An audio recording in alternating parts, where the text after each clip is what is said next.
कि जीत तो सुनिश्चित है, उसको कोई नहीं रोक सकता।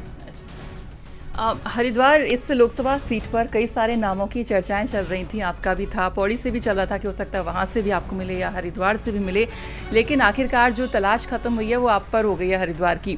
तो मतलब अगर हम कंपेयर करें पौड़ी और हरिद्वार से, तो मतलब कैसे आप इसे देखते हैं कि मतलब हरिद्वार ठीक है या पौड़ी ठीक है? तो इन लोगों में आपको कौन सा कैंडिडेट लगता है जो आपको टक्कर दे सकता है? देखिए, हम तो विकास के मुद्दों को लेकर जनता के बीच में जा रहे हैं। नमस्कार, आप देख रहे हैं हमारा खास कार्यक्रम उत्तराखंड की बात और मैं हूं आपके साथ सरिता तिवारी। इस वक्त इस कार्यक्रम में हमारे साथ जो खास मेहमान यहां पर मौजूद हैं वो हैं उत्तराखंड के पूर्व मुख्यमंत्री और हरिद्वार लोकसभा सीट से बीजेपी के प्रत्याशी त्रिवेंद्र सिंह रावत जी। सबसे पहले त्रिवेंद्र जी, आपको बहुत बहुत बधाई हो, आपको टिकट मिल गया हरिद्वार से। बहुत बहुत धन्यवाद। अच्छा जी। जी, और माननीय प्रधानमंत्री जी का और अपने राष्ट्रीय अध्यक्ष जी का भी मैं धन्यवाद करना चाहूँगा कि हरिद्वार जैसी प्रतिष्ठित जो सीट है लोकसभा की, और हिंदू जो धर्मावलंबी हैं उनके लिए उसका एक बहुत बड़ा विशिष्ट स्थान है। वो सीट पर उन्होंने मुझे वहाँ पर जिम्मेदारी सौंपी है, तो मैं उनका बहुत एक बार फिर बहुत आभार प्रकट करना चाहूँगा। हरिद्वार इस लोकसभा सीट पर कई सारे नामों की चर्चाएं चल रही थी, आपका भी था, पौड़ी से भी चल रहा था कि हो सकता है वहां से भी आपको मिले या हरिद्वार से भी मिले, लेकिन आखिरकार जो तलाश खत्म हुई है वो आप पर हो गई है हरिद्वार की। तो मतलब अगर हम कंपेयर करें पौड़ी और हरिद्वार से, तो मतलब कैसे आप इसे देखते हैं कि मतलब हरिद्वार ठीक है या पौड़ी ठीक है? नहीं, देखिए, हम पार्टी के कार्यकर्ता हैं और लीडर भी हैं, नेता भी हैं, और मुझे पार्टी का काम करने का मौका एक संगठन मंत्री के नाते पूरे प्रदेश में मैंने काम किया है, उत्तर प्रदेश में भी काम किया है, और इसलिए स्वाभाविक रूप से बात चलती है कि भाई वो गढ़वाल से भी हो सकते हैं, टिहरी लोकसभा से भी हो सकते हैं।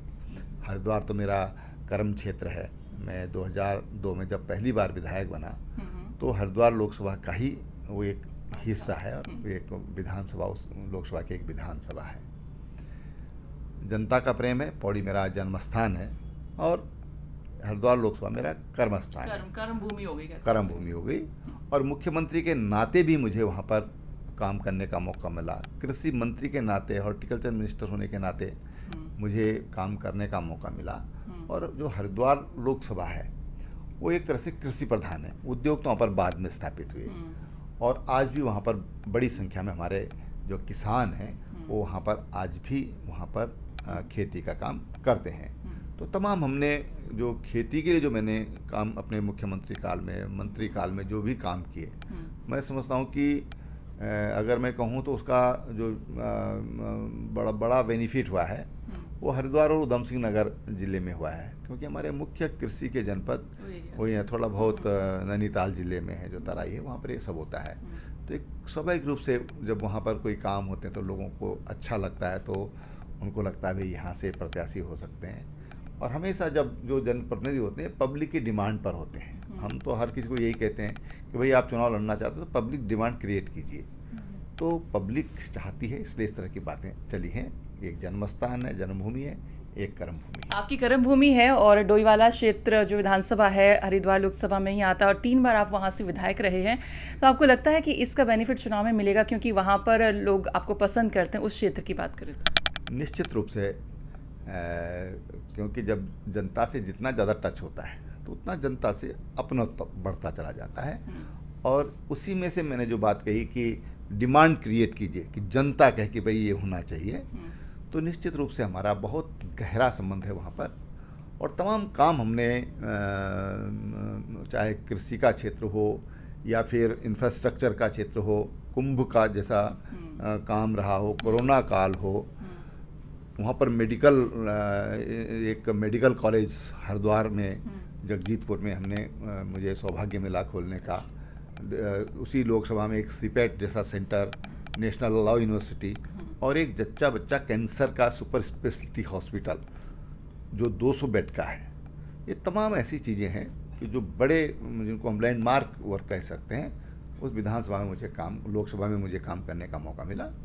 और इसलिए मैं समझता हूँ कि जो हरिद्वार लोकसभा है वो पहले भी भारतीय जनता पार्टी 2 बार जीती है, और अब तीसरी बार हम उसको जीतेंगे। और मुझे पूरा विश्वास है कि जनता हमारे काम पर मुहर लगाएगी, जनता माननीय प्रधानमंत्री जी ने जो गरीब कल्याण के लिए जो काम किए हैं, महिलाओं के उत्थान के लिए जो काम किए हैं, युवाओं के लिए रोजगार की दिशा जो काम किए हैं, प्रधानमंत्री जी के वो काम आज जनता सराहती है। जो अन्य पिछड़ा वर्ग आयोग है उसको संवैधानिक दर्जा देने का काम माननीय प्रधानमंत्री जी ने किया। जो विश्वकर्मा योजना जो माननीय प्रधानमंत्री जी ने चलाई, श्रमजीवी योजना चलाई, मुद्रा योजना, तमाम तरह की ऐसे स्टार्टअप्स, ऐसे तमाम तरह की योजनाएं चलाई हैं। प्रदेश सरकार ने भी तमाम तरह की जो योजनाएं चलाई हैं उसका लाभ इस लोकसभा चुनाव में हमारी जनता को होगा और उसका लाभ स्वाभाविक रूप से चुनाव में भारतीय जनता पार्टी को मिलेगा। हरिद्वार लोकसभा सीट ऐसी सीट है, एक तो दिल्ली से सबसे नज़दीक पड़ता है पर्यटन की दृष्टि से अगर हम बात करते हैं। दूसरा वहाँ पर जैसा आपने कहा कुंभ भी होता है। तीसरा वहीं से लोग चार धाम होते हुए भी जाते हैं और हर की पैड़ी भी लोग ज़्यादा जाते हैं, तो पर्यटन की दृष्टि से भी ये सीट काफ़ी महत्वपूर्ण ये एरिया हो जाता है। अब रक्षा राज्य मंत्री जो हैं, पर्यटन मंत्री अजय भट्ट जी भी हैं। दूसरा अब और डबल इंजन की सरकार, आप जीतते हैं तो कह सकते हैं डबल इंजन अब ये हो जाएगा। तो ऐसे में किस तरह से उसका डेवलपमेंट आप देखते हैं कि कितना और ज़्यादा अट्रैक्ट वो जो है पर्यटकों को करे? देखिए, पहली बात तो मैं बताऊँगा कि जीत तो सुनिश्चित है, उसको कोई नहीं रोक सकता। दूसरी बात जो मैं कहना चाहूँगा कि माननीय मुख्यमंत्री जी ने कहा कि हम एक हर की पैड़ी कॉरिडोर बनाएंगे, उस पर डिजाइनिंग का काम चल रहा है। हरिद्वार में कुंभ काल में जितनी वहाँ की आवश्यकता थी, वहाँ पर तमाम क्योंकि वहाँ पर गंगा की कई धाराएं होती हैं, तो उन पे पुलों का निर्माण था, सेतु निर्माण था, वो हमने किया। वहाँ की सड़कें बहुत बेहतरीन सड़कें बनाने का काम किया गया। घाट वहाँ पर इतने खूबसूरत बने हैं। नमामि गंगे के अंतर्गत वहाँ पर तमाम तरह की सुविधाएं वहाँ पर दी गई हैं और हरिद्वार पहले ही प्राकृतिक रूप से बहुत खूबसूरत है, उसमें और चार चांद लगा दिए नमामि गंगे परियोजना के अंतर्गत, जो करोड़ों रुपए के, अरबों रुपए के जो काम वहाँ पर हुए हैं। हरिद्वार में कंजक्शन होता था, सड़कें कम पतली थी, उस कारण बहुत दिक्कत होती थी।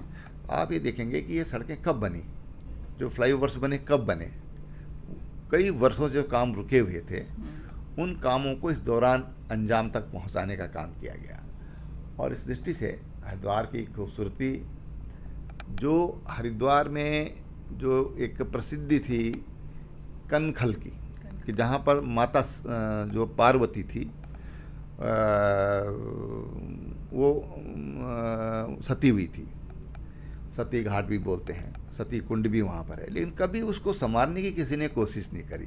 वो कोशिश माननीय प्रधानमंत्री जी ने करी और इसलिए हरिद्वार की जनता ये बहुत तरीके से बहुत बेहतरीन समझती है कि वास्तविक विकास किसने हरिद्वार का किया है या उत्तराखंड का किया है।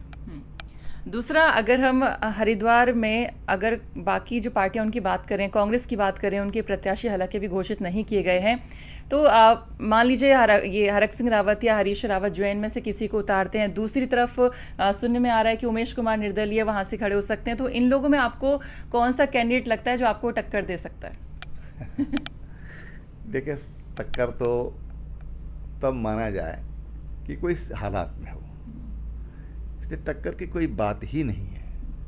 वहाँ पर भारतीय जनता पार्टी प्रचंड बहुमत के साथ जीतेगी और मैं दावा कर रहा हूँ कि पिछली बार जो कुछ हुआ उससे भी अधिक जीतने वाली है। उसके तमाम कारण हैं। हरिद्वार जनपद में ओबीसी की बड़ी तादाद है और अनुसूचित जाति की बड़ी तादाद है।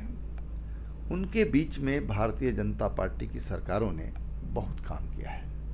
माननीय प्रधानमंत्री जी ने पिछले 17 सितंबर को विश्वकर्मा दिवस पर तमाम योजनाएं लॉन्च की हैं। रेडी ठेली ये इस तरह के लोग हैं और उनके बीच में मैं भी स्वयं उनके बीच में बैठ कर आया, मजदूरों के बीच में बैठ कर आया। हम उनसे राय ले रहे हैं कि हम संकल्प पत्र बना रहे हैं तो कैसा होना चाहिए।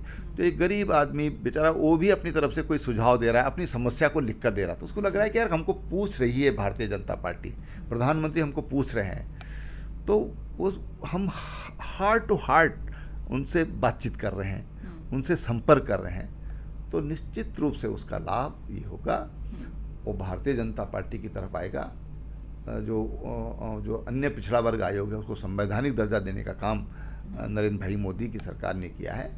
और इसलिए मैं ये कह सकता हूँ कि टक्कर कुछ नहीं है, भारतीय जनता पार्टी एक तरफा वहाँ पर चुनाव जीतेगी।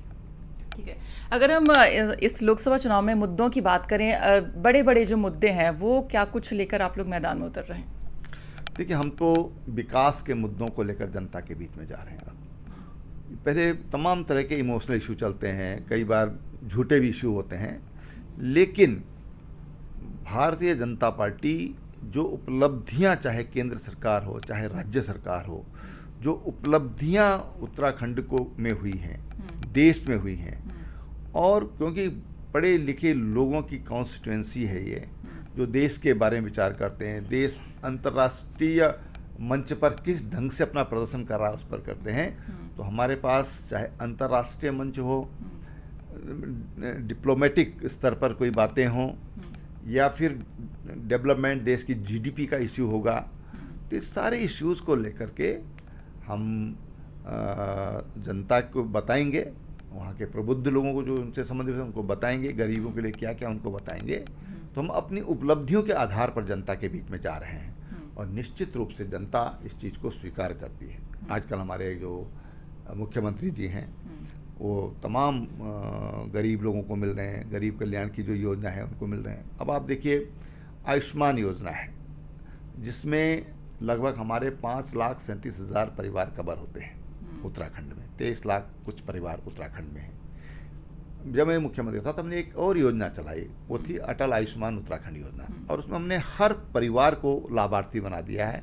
हर कोई भी कोई जाति नहीं, कोई धर्म नहीं, कोई इस तरह का बंधन नहीं है, तो सबको कवरेज दिया है। आर्थिक भी कोई उसमें क्राइटेरिया नहीं रखा गया है। तो 5 लाख रुपए तक का कोई भी एक गोल्डन कार्ड उसका बन जाएगा, और लगभग 22,000 अस्पतालों में अपना इलाज करेगा, सरकार उसका पेमेंट करेगी।